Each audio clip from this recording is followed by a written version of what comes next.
Imus in the morning on the Fan. Sports Radio 66 WFAN. Drank shampoo, a little powder of white, kept me up most of the night, and then I turned blue for Christmas.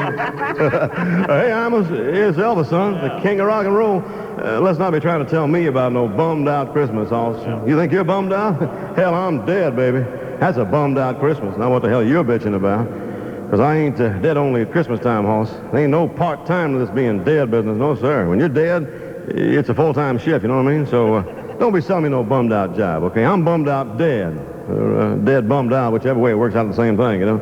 You see, it's like this, son. You ever see a cat or something wander out into a four-lane and had real heavy truck traffic on it?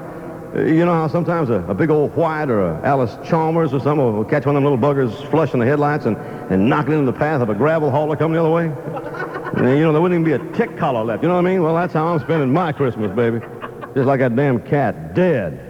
Regardless of what some dog-eared 51-year-old thin-haired housewife drinking wine and chain-smoking Salems in a broke-down trailer outside of Terre Haute wants to think about it. The king is a flyer farm. You know what I'm saying? It wasn't bad when I was alive, though. In fact, me and Priscilla used to play dead.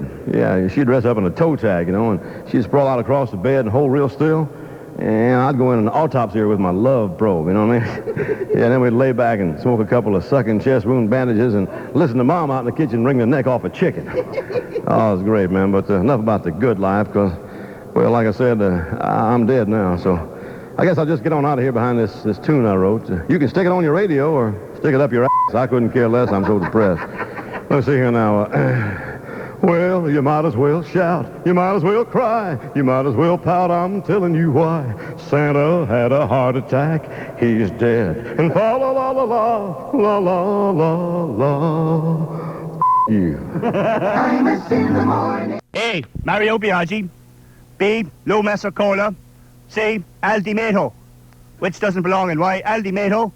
Well, all three are Italian politicians. Al Di Mato is not in jail yet. That's not belong to you right now, it will. All right. All right. Let's begin now. Which doesn't belong and why? All right. Question number 1. A. Bob Crane. B. Sal Mineo. C. Imus in the morning. I don't like the way this is going. Well, I tell you what, C is the answer. So you struck out in one. While all three of these fellas are openly homosexual showbiz types, Bob Crane and Sal Mineo were beaten to death. Imus in the morning doesn't belong because he's a faggot in waiting. He's Dale Cormit will. All right then. This is really reprehensible. We'll move on to question number 2. And repulsive. Oh, for 1 we are now, boy. All right, which doesn't belong and why? A. Barbara Walters. B. Cindy Adams. And C.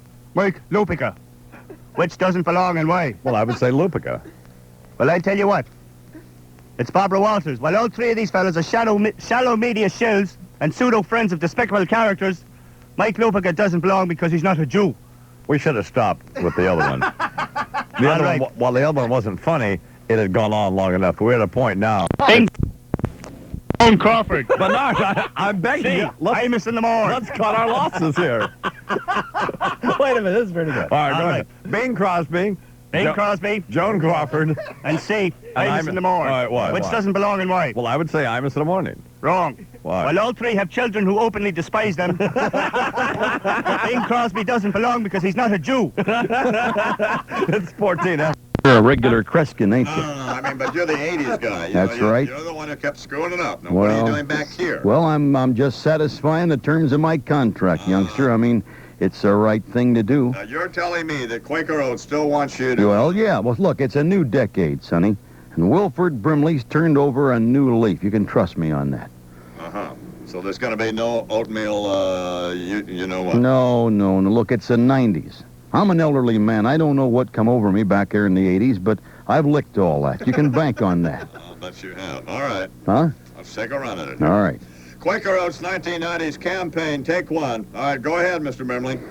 I'm Wilfred Brimley for Quaker Oats Oatmeal. You know, we're setting off on a brand new decade, the 1990s, and health is probably more important to folks now than ever before. We're going to be trying to take care of ourselves better, get more exercise, and eat better. And that's where oatmeal figures in. Now, if you was to make a New Year's list of resolutions, one of them ought to be to eat oatmeal because it tastes good and it can help reduce the cholesterol in your body. Not just keep it level, but bring it down. And at the same time, it can cure something that the doctors call sexual dysfunction. Not just help it now, cure it.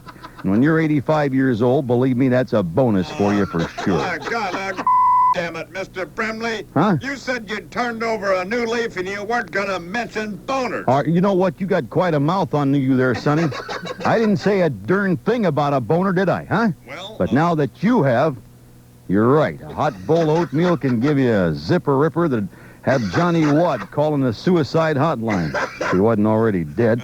So, kids, if you want to get the 90s off to a healthy, natural start, you dive into a warm, mushy bowl of oatmeal.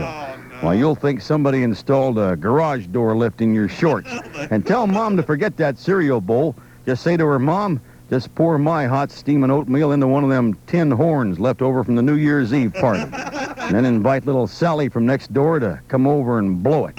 Mom will probably swallow her tongue when she sees where you put your horn, but she'll get over that. And in the meantime, little Sally will get your New Year's off to a happier start than you had any idea was possible.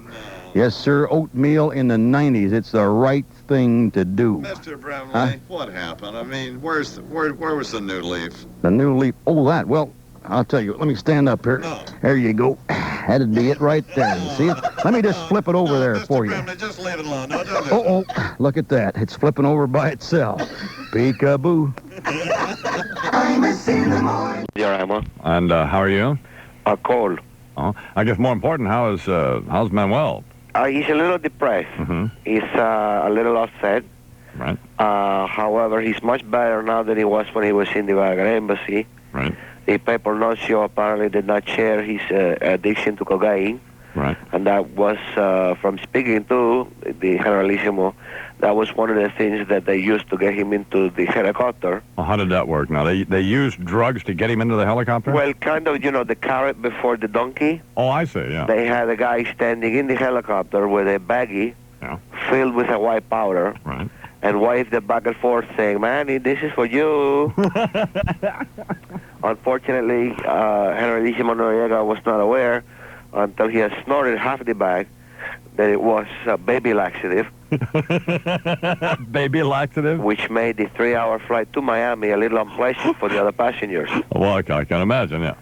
But he seems to be very alert and very curious about how he can get in touch with Jacoby Myers. Jacoby Myers? Well, obviously, he's going to need some legal help. Yes, he is. He feels that he does not really stand that much of a chance of getting a fair trial here in the United States. Mm-hmm. But according to him, he still feels he's better off. Let me ask you this, Mr. Sanchez. See. When you talked to General Noriega, See, did he say anything funny? did he say anything funny? Well, actually, he gave me a quiz. Uh-huh. He actually said, Imus in the morning. Right. Joe Cropper. Of course, as I pointed out, now that he's in the American penal system, he can get all the good drugs he wants. This is very true. So that's and sex. Well, being in the penal system, what else would you get? That's funny enough for you? I guess it's unless you have something else. Oh, I don't think so. Oh, I don't think so, Mr. 7.7. Mr. Sanchez. Mr. Hey, look at me, I'm number 3. Thank you, Mr. Sanchez. Mr. Hey, look, we finally beat the zoo. Mr. Hey, me and Marconi. Mr. Hey, Scott Myers going to cost you more money. I don't care what the contracts say. There isn't any more money, but when there is, we'll be the first to get it. No, you'll be the one to get it. Well, you know what I meant. The rest of us will be going around going, please, give me a crumb, a quarter, anything. It's 25 after 8. I'm I'm a